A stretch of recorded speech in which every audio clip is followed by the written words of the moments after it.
Welcome to Zwida Media. If you're new to this channel, please subscribe. Don't forget to like, comment, and share. Here's a new video for today. Enjoy.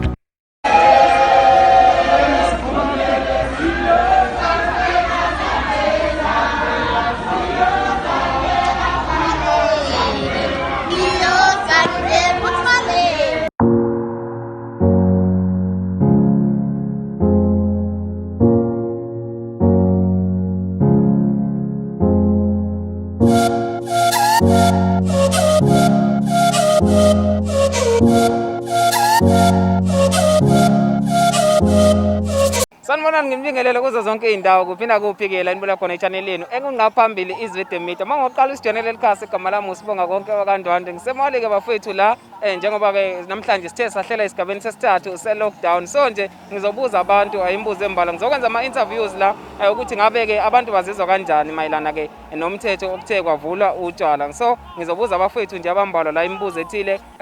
Sabona mfethu. Njani mfethu? Hayi ngikhona mfethu, igama nesibongo.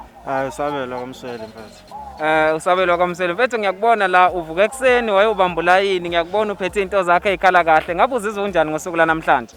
Mfethu ngizizwa ngijabule kakhulu nje. Ngizoba nale excitement le kade umuntu ayicina mfethu. So mfethu ngiyakuzwa ukuthi ujabulile. Ngabe yini lekujabulise kangaka osukwini la namhlanje? Ngokuthi besivulele mfethu ukuthi sigcine sibutholile utshwala and ngiyabuka ama precondition impela ayalandela ema-tops okuyilokho kungijabulisa kakhulu. So mfethu nje emva kwesikhathi esingaka utshwala bebumisiwe, wena ubunjani, ubuphila kanjani kuso sonke lesikhathi? Besiphila mfethu, ayikho into ebesizoyenza phela ayikuthi umuntu uphefumula kabi utshwala kodwa kusho ukuthi kuyadingeka khona yabo, kodwa impilo beyikhona mfethu. Hayi ngiyakuzwa mfethu. So wena ucabanga ukuthi ngaba namuphi umphumela ukuthi kugcine ke kuvule utshwala? Mfethu noma singesazi ngoba phela siphila namahlongandlebe lana, sothi sithi mhlawumbe khona abantu abazokweqa umgomo ngendlela abasibekele ngayo, kodwa sithemba ukuthi mfethu nabo umthetho bazozama ukuthi besivikele yonke into mfethu ibe right. Siyathemba nje ukuthi ngeke kube nokukhula kwalolu bhubhane lo abantu ngoba ungenzeka mhlawumbe begcina sebephuma bemisbehavior behlangana endaweni okuyilokho kungavumelekile lokho-ke yabo.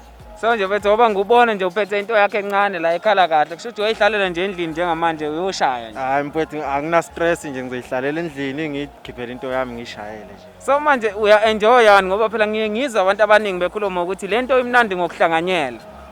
Mfethu uya-enjoy ukuthi phela sifana sabantu mina, kodwa nje ngiya-enjoy ngoba ngisuke ngidinga yona, hayi ngoba ukuthi ngisuke ngidinga ikhampani mhlawumbe ukuthi ngize ngibe nabantu yabo.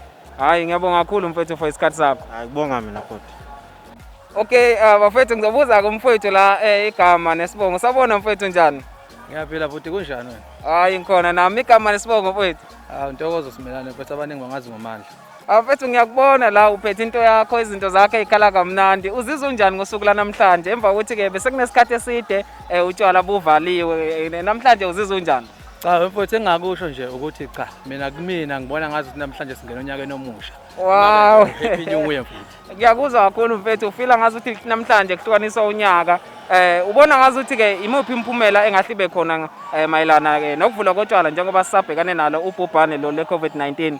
Cha mfethu, engakusho nje khona siyabonga ukuthi besivulele utshwala isikhashana esincane, kodwa nje ngineshow yokuthi angeke uphele level 3 utshwala bungavalwanga ngesimo sokuthi kunama-advantages nama-disadvantage azokwenzeka njengokuthini abantu vele lizonyuka kakhulu izinga layo i-corona ngesimo sokuthi ngeke vele kungahlangana. Ngisho ngabe kuthiwa la sithenga khona sithenga kube i-take away, kodwa khona vele sohlangana mase sifika ngale emakhaya ngoba kuyahlanganiselwa phela. Ngiyakuzwa kakhulu mfethu. Bonga kakhulu mfethu. Nawo umbuzo wokugcina la, ngikubonile uvuka ekseni uyobambula yini, ngabe nje kulalekile nebusuku nje uba namhlanje?